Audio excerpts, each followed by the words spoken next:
Notre secours est dans le nom du Seigneur qui a fait le ciel et la terre. Nous continuons notre règne de David. Aujourd'hui, vous allez avoir droit au pire et au meilleur. D'après le chroniqueur, quel fut le pire péché de David pendant ses années de règne et quelle fut sa plus grande œuvre de gloire? Dans le livre de Samuel, c'était simple. C'était Bethsabée. Ce sera quoi maintenant? La même chose? La réponse tout de suite. 1 Chroniques, chapitre 21.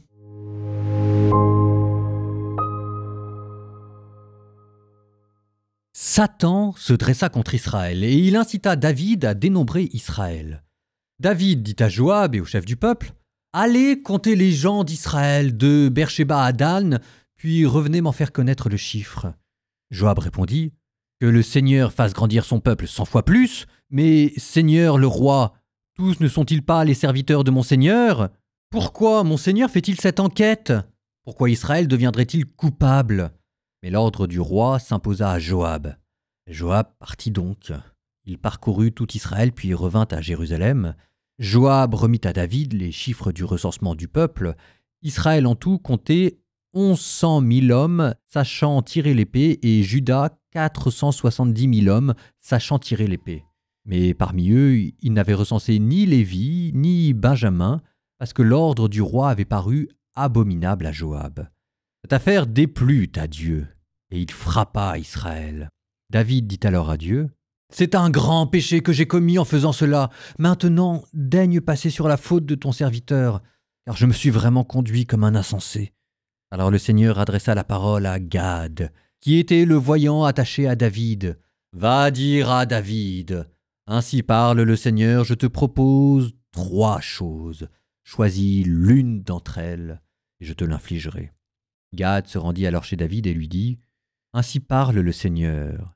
Il faut que tu acceptes ou bien 3 années de famine, ou bien 3 mois de déroute devant tes serviteurs au cours desquels tu seras atteint par l'épée de tes ennemis, ou bien 3 jours pendant lesquels l'épée du Seigneur et la peste seront dans le pays, l'ange du Seigneur ravageant tout le territoire d'Israël.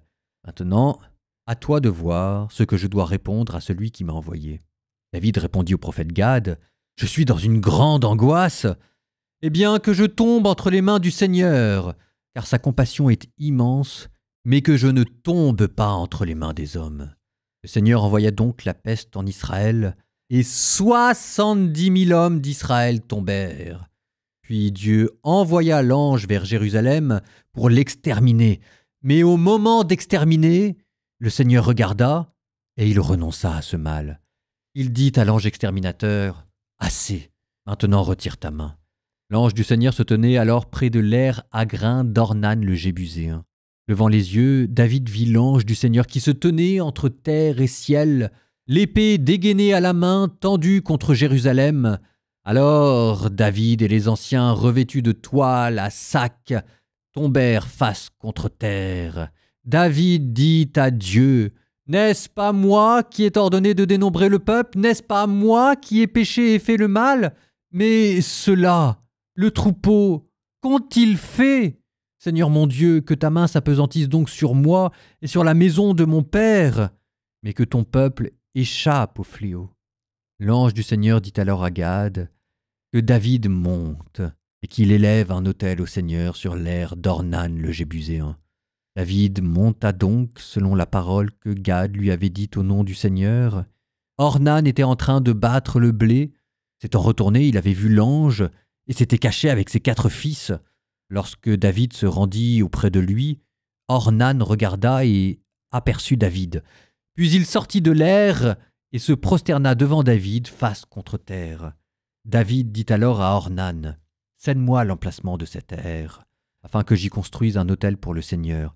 Cède-le-moi contre sa valeur en argent, et que le fléau s'écarte du peuple. » Ornan dit à David: « Prends-le, et que mon Seigneur le roi fasse ce qui lui semble bon. Vois, je donne les bœufs pour les holocaustes, les traîneaux à battre le grain pour le bois du feu, ainsi que le blé pour l'offrande. Je donne tout. » Le roi David répondit à Ornan: « Non, je veux l'acheter pour sa valeur en argent, car je n'apporterai pas au Seigneur ce qui t'appartient, et je n'offrirai pas un holocauste qui ne me coûterait rien. Pour cet emplacement, David donna à Ornan une somme de 600 pièces d'or. David construit là un autel pour le Seigneur, puis il offrit des holocaustes et des sacrifices de paix. Il invoqua le Seigneur, et le Seigneur lui répondit par le feu venu du ciel sur l'autel de l'holocauste. Alors le Seigneur ordonna à l'ange de remettre l'épée au fourreau. À ce moment, David, voyant que le Seigneur lui avait répondu sur l'aire d'Ornan le Jébuséen, y offrit des sacrifices. La demeure du Seigneur que Moïse avait faite dans le désert et l'autel de l'Holocauste se trouvaient à ce moment-là sur le lieu sacré de Gabaon. Mais David n'avait pas pu s'y présenter pour consulter Dieu, car il avait été effrayé par l'épée de l'ange du Seigneur. Voici la maison du Seigneur Dieu, voici l'autel de l'Holocauste pour Israël. Et David ordonna de rassembler les immigrés qui étaient dans le pays d'Israël, et il chargea des ouvriers pour les carrières d'extraire des pierres de taille pour la construction de la maison de Dieu. De plus, David entreposa une grande quantité de fer pour les clous, des battants de porte et pour les assemblages, ainsi que du bronze en quantité impossible à peser, et des troncs de cèdre en nombre incalculable, car les habitants de Sidon et de Tyr avaient apporté à David des troncs de cèdre en abondance. David disait : « Mon fils Salomon est jeune et faible, et la maison qu'il faut bâtir pour le Seigneur doit être absolument grandiose, pour que son nom et sa splendeur soient connus dans tous les pays. Je veux donc en faire pour lui les préparatifs. » Ainsi, avant sa mort, David fit de grands préparatifs. Puis il appela son fils Salomon et lui donna l'ordre de bâtir une maison pour le Seigneur Dieu d'Israël. David dit à Salomon : « Mon fils, j'avais à cœur de bâtir une maison pour le nom du Seigneur mon Dieu, mais la parole du Seigneur me fut adressée. Tu as répandu beaucoup de sang et livré de grandes batailles. Ce n'est donc pas toi qui bâtiras une maison pour mon nom, car tu as répandu devant moi beaucoup de sang sur la terre. Voici qu'un fils te naîtra. Lui sera un homme tranquille, et je lui procurerai la tranquillité du côté de tous les ennemis qui l'entourent. Son nom sera Salomon, c'est-à-dire pacifique. Et pendant sa vie, je donnerai la paix et le calme à Israël. C'est lui qui bâtira une maison pour mon nom. Il sera pour moi un fils et je serai pour lui un père, et je rendrai stable pour toujours le trône de sa royauté sur Israël. Maintenant, mon fils, que le Seigneur soit avec toi, pour que tu réussisses à bâtir la maison du Seigneur ton Dieu, comme il l'a promise à ton sujet. Qu'il daigne t'accorder prudence et intelligence quand il te donnera autorité sur Israël, pour que tu observes la loi du Seigneur ton Dieu. Alors tu réussiras si tu observes et mets en pratique les décrets et les ordonnances que le Seigneur a prescrits à Moïse pour Israël. Sois fort et courageux, ne crains pas, ne t'effraie pas. Voici que dans ma peine, j'ai pu mettre de côté pour la maison du Seigneur 100 000 talents d'or, 1 million de talents d'argent et une telle quantité de bronze et de fer qu'on ne peut les peser. J'ai aussi entreposé du bois et des pierres, et tu en ajouteras encore. Tu as avec toi de nombreux artisans, ouvriers pour les carrières, ouvriers de la pierre et du bois, tous habiles pour les ouvrages. Quant à l'or, à l'argent, au bronze et au fer, on ne saurait les compter.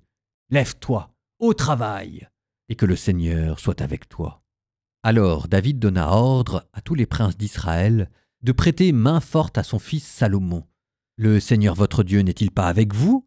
Il vous a donné partout la tranquillité, puisqu'il a livré entre mes mains les habitants du pays et que le pays a été soumis au Seigneur et à son peuple. Maintenant, appliquez votre cœur et votre âme à chercher le Seigneur votre Dieu. Levez-vous, bâtissez le sanctuaire du Seigneur Dieu et faites entrer l'arche de l'alliance du Seigneur et les objets sacrés de Dieu dans la maison bâtie au nom du Seigneur. »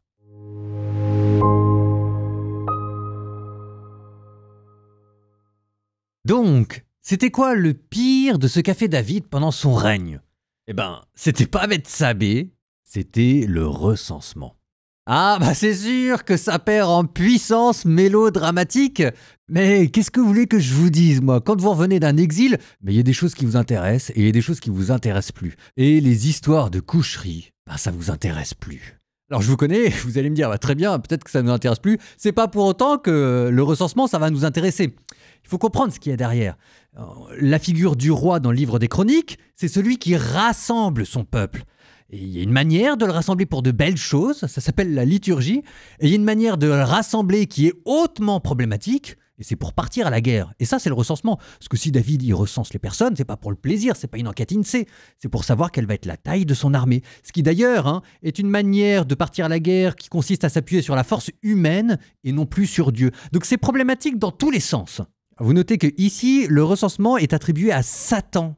Ah, l'exil est passé par là, les progrès de l'angélologie. Alors si, tiens d'ailleurs, au gré de mes lectures, j'ai découvert autre chose sur cette histoire de recensement, je vous le donne. En fait, la Bible n'est pas contre les recensements, parce que parfois vous n'avez pas le choix, vous êtes obligé d'en faire, mais elle vous dit qu'il y a une manière. Et la manière de le faire, Exode 30, ça consiste à d'abord commencer son recensement par un sacrifice. Exode 30, 12... Quand tu dénombreras les fils d'Israël pour le recensement, chacun d'eux donnera au Seigneur le prix de la rançon pour sa vie. Aussi, aucun fléau ne les frappera lors du recensement. Ça marche quand même plutôt bien avec l'épisode d'aujourd'hui. L'idée qu'il y a derrière la tête, c'est que avant de partir à la guerre, parce que c'est la suite du recensement, vous allez commencer par offrir un sacrifice de sang pour racheter le sang que vous allez verser à la guerre. Ce qui consiste à dire que la guerre est un acte grave et qu'on n'y va pas comme ça. Il faut d'abord rappeler à Dieu qu'on a conscience de la valeur sacrée de la vie qui, par la force des choses à la guerre, va être versée à terre. Bon, ça c'était sur ce que David avait fait de pire. Maintenant, qu'est-ce qu'il avait fait de mieux? Dans le livre de Samuel, c'était le duel contre Goliath à coups de fronde. Et là, qu'est-ce qu'il a fait de mieux? C'est la construction du temple. Non mais on croit rêver. On s'aperçoit que Salomon, c'est pas lui qui a construit le temple. Salomon, c'est le prête-nom que David a utilisé pour mener à bien son grand projet, alors qu'il n'avait pas le droit, parce qu'il avait passé son temps à faire la guerre. Et les chroniques ont inventé un petit stratagème pour permettre de rattacher la construction à David. C'est toujours la subversion de l'histoire qui continue. Ça vous rappelle que toutes les guerres que David a faites n'avaient de sens que pour permettre la construction du temple, ce qui explique qu'on aura le droit de prendre la guerre pour défendre le temple, et ça c'est toute l'histoire après l'exil qui est annoncée.